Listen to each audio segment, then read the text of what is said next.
குடியா ஒரு கிங்ஸ் கொடுங்க.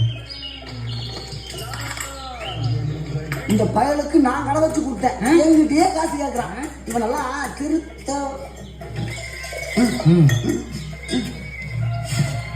சிவா, உனக்கு நடந்த கொடுமை வேற யாருக்கும் நடக்க கூடாது. அந்த ஆண்டவன் தான் உனக்கு தைரியத்தை கொடுக்கணும். என்னதான் தைரியத்தை தந்தாலும் இந்த அவமானத்தை எப்படி தாங்கிக்க முடியும்? மூணாவது மனுஷன் நான், என்னாலே தாங்கிக்க முடியல.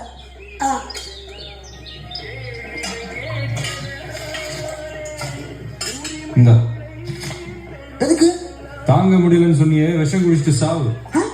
ஓடி போனது உன் மாமா பொண்ணு, நான் எதுக்கு கவலை பண்ண விஷம் குடிச்சு சாகணும்? அதையத்தான் நானும் கேக்குறேன். என் மாமன் பொண்ணுக்கு இந்த கல்யாணம் பிடிக்கல, வேண்டான்னு போயிட்டா. அதுக்கு நான் எதுக்கு கவலை பண்ணோம்? என்ன பேசுற நீ? டே சொட்ட, போன எலெக்ஷன்ல நீ ஆளுங்கட்சிக்கு ஓட்டு போட்டியா எதிர்கட்சிக்கு ஓட்டு போட்டியா? எதிர்கட்சிக்குதா. டெல்லியில இருக்கிற வாஜ்பாய் ஆத்தூர்ல இருக்கிற இந்த சொட்டையன் ஓட்டு போடலன்னு சாப்பிடாம தூங்காம உன்னை நினைச்சு கவலைப்படுவாரா? டே சரவணா, இங்க வாடா. என்னண்ணா? இவனுக்கு முருகனை பிடிக்கும், உனக்கு ஆஞ்சநேயரை பிடிக்கும், எனக்கு பாபாவை பிடிக்கும்.